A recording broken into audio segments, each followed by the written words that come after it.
Tuan B bilang awalnya cuma luka kecil di kaki yang tidak sakit, tidak berdarah banyak, tapi 6 bulan kemudian terpaksa harus diamputasi. Sebenarnya hampir semua amputasi diabetes tidak terjadi tiba-tiba, diawali oleh kesalahan yang sering kita anggap sepele. Bahkan menurut American Diabetes Association, 85% amputasi diabetes sebenarnya dapat dicegah dengan deteksi dini dan perawatan yang tepat. Assalamualaikum warahmatullahi wabarakatuh. Saya Dr. Ruli. Di video ini kita akan membahas 5 kesalahan pasien diabetes yang berujung amputasi. Sebenarnya bukan untuk menakut-nakuti, tapi untuk menyelamatkan kaki dan nyawa Anda. Jangan sampai Anda merasakan seperti yang dirasakan oleh Tuan B tadi. Sudah siap? Pengen tahu apa saja 5 kesalahan yang harus kita hindari kalau tidak ingin diamputasi? Kalau udah siap, ayo kita mulai.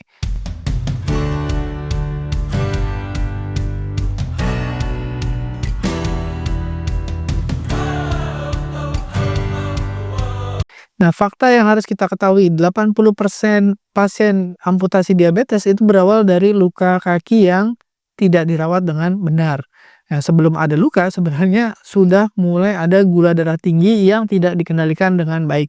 Jadi gula darahnya tinggi, tidak diobati, tidak mau menjaga makan, tidak mau remisi, ya tidak mau apa-apa, pokoknya cuek aja, tiba-tiba ada luka di kaki, makin lama makin besar, kemudian makin membusuk dan akhirnya harus diamputasi. Padahal 80%-nya kalau kita cegah dari awal, misalkan Anda gula darah tinggi terus pengen remisi gitu ya, itu bisa dicegah gitu. Atau Anda paling nggak minum obat atau pakai insulin gitulah kalau nggak pengen remisi ya, supaya nggak diamputasi. Nah, ternyata di Indonesia sendiri udah ada datanya, 50% kasus kaki amputasi di Indonesia itu datang saat luka sudah parah dan terinfeksi berat, akhirnya terpaksa harus amputasi. 50%-nya lain mungkin tidak harus sampai amputasi, cukup dibersihkan kemudian bisa pulang. Nah, tapi yang sudah pulang ini ternyata tidak mengubah apa yang harus diubah, jadi gula darahnya masih tetap tinggi, nggak mau minum obat atau pakai insulin, atau tidak ingin menuju remisi, akhirnya nanti kembali lagi dalam keadaan kakinya terinfeksi lebih berat dan yang tadinya tidak diamputasi sekarang terpaksa harus amputasi. Nah, pasien dengan diabetes, risiko amputasinya memang 15 kali lebih tinggi daripada yang tidak diabetes. Sebenarnya ini semua bisa dicegah kalau kita tahu nih, apa aja nih yang harus kita perhatikan atau apa yang harus kita hindari gitu ya. Nah, kesalahan yang pertama itu adalah meremehkan luka kecil, ya cuma lecet ya. Nah, ini pikiran pertama yang salah. Kenapa? Karena ya nanti kita berharap lukanya ini lecet bisa sembuh gitu kan. Oh, nanti juga sembuh lah. Padahal diabetes itu apalagi kalau diabetes dan gula darahnya tinggi, ya tidak dikendalikan, tidak pakai obat, tidak pakai insulin, tidak mau remisi, gula darah tinggi terus, luka yang tadinya kecil itu tidak sembuh-sembuh, ya tidak sembuh-sembuh, lama-lama bisa berat, gitu. Apalagi kalau misalkan Anda bilang, "Oh, nggak sakit kok." Nah, ini justru malah bahaya gitu ya, berarti sarafnya sudah rusak, karena gula darahnya tinggi terus, ada luka kecil, lecet, ya tidak berasa, lama-lama jadi infeksi. Nah, itu yang dikhawatirkan. Jadi kalau lukanya kecil ditambah diabetes, itu sama dengan bom waktu. Anda sedang menyiapkan diri Anda untuk diamputasi atau menyediakan kaki Anda untuk diamputasi. Padahal gini, jadi kalau orang yang luka diabetes itu sarafnya mati, luka nggak berasa. Aliran darahnya jelek karena ya gula bikin penyumbatan pembuluh darah gitu ya. Sehingga luka Anda susah sembuh. Akhirnya nanti luka yang kecil jadi makin berat, terinfeksi, busuk, ya mau diapain lagi, terpaksa harus diamputasi. Jadi 60% pasien amputasi atau neuropati diabetik ya, itu tidak merasakan luka ya sampai nanti infeksi baru berasa ya, berasa nggak enak gitu ya. Nah, kesalahan yang kedua itu hanya fokus ke gula darah, lupa kaki. Nah, ini biasanya orang yang hanya minum obat atau suntik insulin ya, sebenarnya rajin cek gula A1C ya, obatnya diminum, dia dijaga ketat, tapi A1C-nya biasanya memang tinggi terus ya, tidak turun gitu ya, dicek aja karena misalkan, ada waktu tertentu harus ngecek A1C, dicek, cek. Tapi tinggi, tinggi tidak diapa-apain ya, 8, 9, bahkan mungkin di atas 10, tapi tidak melakukan apa-apa. Minum obat, tetap minum obat ya, tapi tidak melakukan apa yang harus dilakukan. Karena mungkin banyak juga yang nggak tahu kalau A1C itu sebenarnya, di atas 7 ya, itu risiko tinggi untuk banyak komplikasi gitu. Dan udah tahu A1C-nya tinggi, tapi nggak tahu A1C tinggi itu bahaya, ya. Terus, nggak ngecek kaki gitu, ya, nggak ngecek kaki. Tahu-tahu ya misalkan awalnya kapalan, atau ada retak di tumit, ya, jamur mungkin di sela kaki, ya, awalnya gatel mungkin, atau warna kulitnya mulai berubah ya, mulai agak gelap gitu, atau kuku, ya, tumbuh ke dalam atau cantengan. Terus awalnya cuman itu ya, tapi lama-lama jadi berat. Kenapa? Karena diabetes. Ya, diabetes itu memang bikin sarafnya mati, jadi nggak berasa sakit. Diabetes bikin aliran darahnya jelek, makanya gampang busuk gitu ya. Nah, banyak pasien tahu angka A1C-nya tapi tidak tahu harus diapain A1C-nya, atau tahu A1C-nya tapi tidak tahu kondisi kakinya, gitu. Padahal kalau kita ngecek kaki secara rutin itu bisa mengurangi risiko amputasi 50-60%.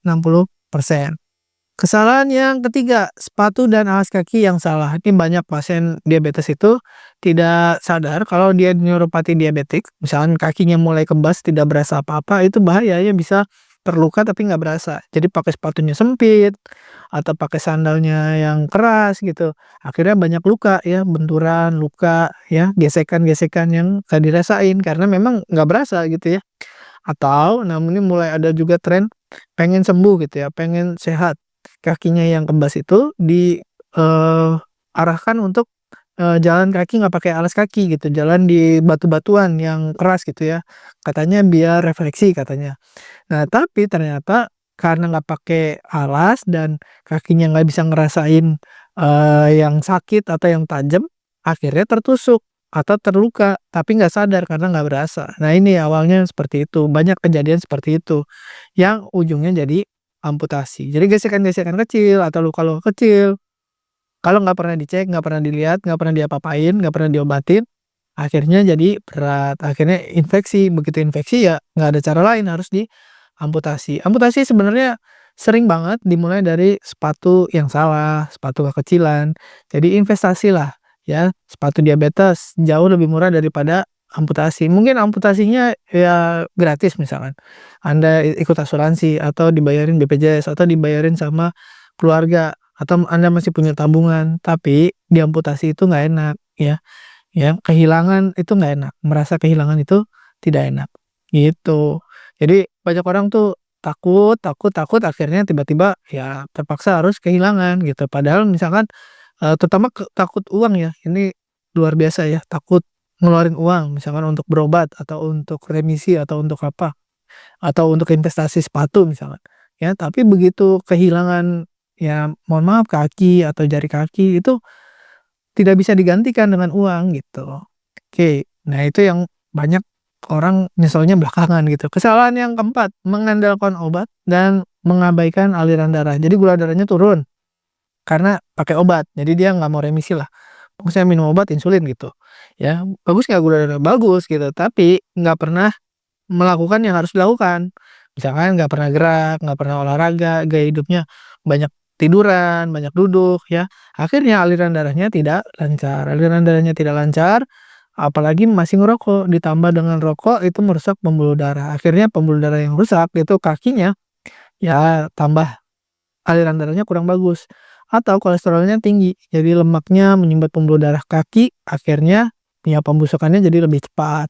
Atau tensinya juga masih tinggi, jadi hanya lihat gula darahnya aja, gula darah bagus karena pakai obat atau pakai insulin, tapi tensinya masih tinggi, kolesterol tinggi, nggak mau gerak, masih ngerokok, tidurnya terganggu. Nah, itu juga cepet pembuluh darahnya jadi tersumbat. Pembuluh darah tersumbat, aliran ke lukanya nggak lancar, lukanya itu tidak dapat oksigen, tidak dapat nutrisi, akhirnya busuk, ya. Terus masuklah infeksi, gitu ya. Proses penyembuhan terhambat, ya karena aliran darah nggak lancar.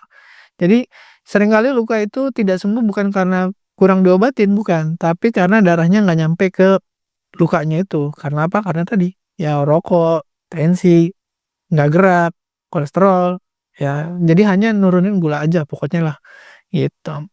Ya jadi jangan fokus ke gula aja, jadi semuanya, apa ya namanya, remisi gitu, remisi itu semuanya kita riset gitu, tensinya, kolesterolnya, ya, gerak ya, istirahat, tidur, dan seterusnya. Yang kelima, ini yang paling banyak itu datang terlambat ke dokter. Kenapa? Karena entar aja deh kalau udah nggak tahan, kalau sekarang sih masih tahan nih, ya nggak sakit gitu. Nah, atau yang banyak juga saya temuin tuh takut dimarahin sama dokter, "Kenapa nggak ke dokter? Nanti dimarahin." "Kenapa?" "Karena gula darahnya tinggi," gitu. Nah, ini yang, bahaya ya. Jadi misalkan ya banyak dokter juga yang, tidak bisa komunikasi dengan baik, jadi bisanya cuman marah, ya. Tapi kalaupun misalkan dokternya marah itu maksudnya peduli dengan pasiennya, jangan sampai ke komplikasi yang berat gitu. Tapi karena pasien itu, takut duluan, akhirnya datang ke dokternya udah berat ya, udah merasa, "Ah, ya udah dimarahin nggak apa-apa deh, yang penting saya selamat," gitu ya. Atau yang ketiga nih sering juga, coba-coba obatin sendiri, ya pakai obat tradisional atau ramuan sendiri atau dibungkus daun, pakai apalah segala macam. Akhirnya dari obat-obatan yang mungkin tidak steril itu, infeksinya jadi tambah berat gitu ya, gitu. Atau yang berikutnya, percaya bisa sembuh sendiri, nanti juga kering deh, nutup sendiri. Nah masalahnya, luka yang normal itu misalkan beberapa minggu itu kering ya, terus, itu minggu itu udah hitungan lama lah, harusnya beberapa hari itu luka itu menutup, kering, sembuh. Tapi kalau misalkan Anda udah menyaksikan nih, lukanya udah berbulan-bulan, terus tidak ada tanda-tanda ke arah kesembuhan, malah makin lebar atau makin hitam, makin busuk, nah itu harusnya sudah mulai berpikir, ya ini kayaknya bisa nggak bakal sembuh? Kayaknya sih kalau nggak bisa sembuh, ya lebih baik ke rumah sakit gitu. Nah saat akhirnya datang ke rumah sakit biasanya sudah menyebar infeksinya ke mana-mana atau jaringannya udah mati, ya udah nggak bisa diselamatkan, ya sel-sel kakinya. Jadi harus diangkat, misalkan udah ada bau busuknya atau udah demam tinggi, jadi infeksinya udah menyebar ke seluruh tubuh, jadi pilihannya hanya satu, amputasi. Ketika amputasi, itu waktu itu adalah, penting ya, jadi makin kita tunda, ya makin banyak jaringan yang hilang, risiko kematian juga makin meningkat. Jadi makanya banyak pasien itu takut ke rumah sakit, nanti takut dioperasi gitu. Nah, kalau tidak dioperasi itu risikonya tadi, ya amputasinya makin naik terus, makin banyak yang diamputasi atau kematiannya makin tinggi risikonya karena infeksinya sudah ke mana-mana, ke otak, ke seluruh tubuh gitu. Nah, jadi yang nggak boleh diabaikan, kita udah tahu tuh ada 5 yang sering lakukan yang menyebabkan amputasi yang berat gitu ya. Nah, kalau ketemu tanda-tanda ini, misalkan luka nggak sembuh lebih dari 2 minggu, udah dirawat, udah dibersihkan, ya mikir ya, jadi jangan-jangan ini, nggak bisa memang dengan cara yang biasa. Atau kakinya bengkak, merah ya, belum ada apa namanya, busuk gitu, tapi udah bengkak, merah, terus terasa hangat ya, mungkin nggak nyeri ya, tapi bengkak, merah, hangat. Nah itu sebelah doang, ya udah coba dicek, siapa tahu memang ini luka diabetes gitu ya. Atau infeksinya udah jelas banget, misalnya ada nanahnya, ada baunya, ya infeksi bakterinya udah jelas, sudah banyak gitu. Tuh kulitnya jadi hitam atau kebiruan, itu artinya jaringannya udah mulai mati. Nah itu biasanya yang akan dibersihkan. Maksudnya, jaringan itu yang keluarin atau dipisahkan supaya nggak menyebar ke yang lain, ke atas gitu, jadi lebih banyak nanti yang diamputasi.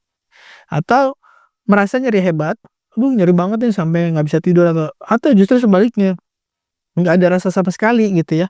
Nah itu dua-duanya tanda kerusakan saraf dan pembuluh darah. Jadi, itu penting gitu ya, ada tanda-tanda itu, belum bengkak, belum, merah, belum bernanah, tapi sudah nyeri atau hilang rasa sama sekali gitu ya. Yang berikutnya adalah udah ada demam disertai luka. Jadi ada luka, walaupun misalkan lukanya kecil, tidak bernanah atau apa gitu ya, tapi demam ya. Nah itu kita curiga juga jangan-jangan infeksinya masuk ke aliran darah. Apalagi kalau sudah misalkan kulitnya hitam, terus kebiruan ya, maksudnya daerah lukanya, terus kering ya, atau, tadi keluar nanahnya ya, atau sudah ada demam. Nah itu biasanya akan disarankan untuk segera melakukan operasi. Ya jangan jangan tunggu sampai berat gitu ya. Yang, "Aduh nggak sakit Dok, entar aja lah ya ke rumah sakitnya." Nah ini justru yang bahaya karena sarafnya udah rusak, nanti tiba-tiba naik ke atas, gitu. Jadi gimana cara mencegahnya nih? Saya ulang ya, nomor satu, cek kaki setiap hari, periksa seluruh permukaan termasuk sela jari dan telapak. 2, cuci dan keringkan kaki tiap hari, bersihkan dengan sabun lembut. keringkan selajari dengan hati-hati. 3, pakai sepatu atau sendal yang pas ya, yang empuk, yang lembut gitu ya. Kalau bisa sepatu khusus diabetes, ukurannya tepat, tidak sempit. Apalagi kalau Anda sudah sering mengalami luka atau mengalami neuropati diabetik, misalkan kakinya udah nggak berasa gitu ya. Yang berikutnya potong kuku lurus-lurus aja, jangan terlalu pendek ya, nggak perlu nyudut-nyudut yang terlalu tajam. Nanti kalau misalkan, oh kurang rapi, nggak apa-apa, nanti kan potong kukunya lebih sering.